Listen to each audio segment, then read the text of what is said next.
Ayan guys, yung aking tinanim na luya, hindi siya masyadong malalaki.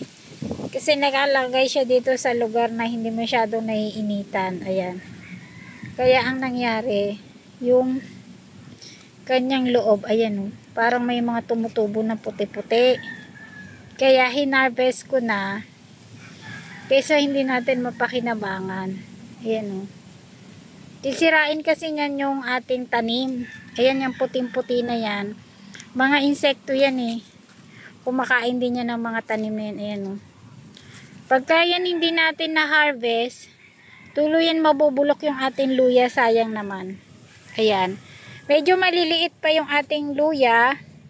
Pero hinarvest ko na. Kaysa nga sa hindi ko mapakinabangan. Dahil ang dami na nga nasirang mga tanim ko. Dahil nga sa panahon na umuulan. Walang tigil ang ulan. Kaya na sisira yung ating mga tanim. Ito naman luya, napansin ko kasi to guys kahapon, nung lalagyan ko sana siya ng abono, medyo hinukay ko yung laman, nakita ko may mga puti-puti nga na ganyan. Ayan. Kaya nag-decide na lang ako na harvestin ko na, kaysa tuluyan siya mabulok sa loob ng, sa ilalim ng lupa, hindi natin mapakinabangan, sayang talaga. Ayan, dito ko siya, ayan guys, tinanim. Ayan, di ko na binidyohan kanina kung paano ko siya hinukay. Ayan yung part na pinagtaniman ko ng luya. At ito nga yung lupa na aking hinukay. Ayan. Kung mapapansin ninyo guys, itong lupa na to ay maitim siya. Dahil ito ay sagana sa natural fertilizer na mga pinatuyong dahon, mga damo, mga ginamas dito. Ayan, pinatuyo namin siya, inalo sa lupa, at yung mga waste na galing sa ating mga kusina, mga nabubulok na mga gulay, balat ng gulay, prutas. Ayan, kaya maitim yung ating lupa. At maganda sana yung ating luya tataba. Kaya nga lang, dito ko siya naitanim sa lilim, hindi siya naaarawan. And then yun nga, pinapasok na ng mga peste yung kanyang mga laman sa loob. Kaya nagdesisyon na ako na alisin ko na siya or hukayin, kaysa sa tuluyang hindi mapakinabangan, kagaya nung tanim na Baguio beans at pechay Baguio ay hindi napakinabangan dahil sa panahon. Ayan, meron akong isang na save na ganito. Itatanim natin to, at itong mga magulang, ayan, papatubuin natin siya para meron tayo ulit na itatanim. Ayan, itong mga ganitong matatanda na or magulang na luya, ito yung magandang pantanim. Pag may sumilay na yan dyan, ayan, like niyang ganyan, pwede na natin yan itanim. Ayan, hindi na rin naman nakakalungkot kahit hindi siya masyadong lumaki.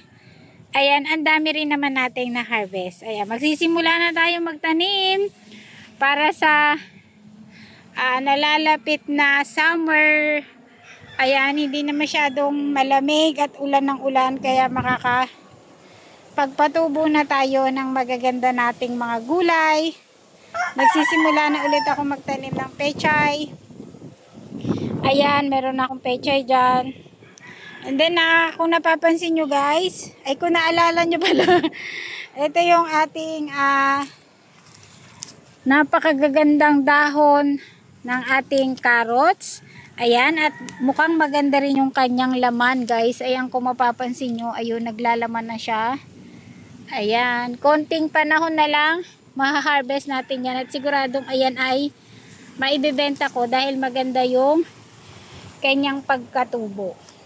Ayan, pumangit ang ating mga talong, kaya kailangan natin isprehan dahil ayan, sa panahon nga parang nagkaroon ng sakit yung ating panahon. Ayan, dahil yung mga ganyan na peste, kailangan talaga yan ay isprehan, kasi hindi yan mawawala hanggat hindi natin yung inisprehan ng para sa mga insekto. Ayan, ayan ang nagiging sakit ngayon ng talong. Kaya ang gagawin ko ay bibili ako ng para sa mga pang-spray sa mga pesticide. Isprayhan ko siya kahit twice a week hanggang sa tuluyan ngang mawala yan. Ayan yan guys, so yung insekto na yan.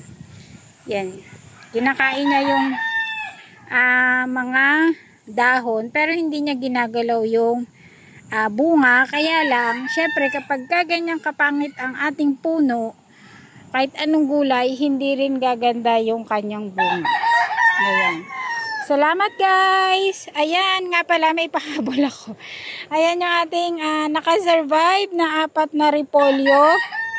Ang lulusog nila at ang lalaki ng kanyang bilog. Kaya sigurado din na makaka-harvest tayo dyan na maganda. Ayan. At ito pa pala, ihahabol ko din. Ayan ang ating mga magagandang bell pepper. Ayan. Ang gaganda ng kanyang bunga.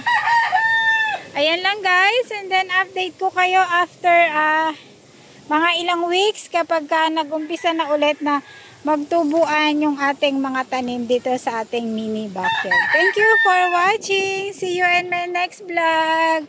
Bye-bye.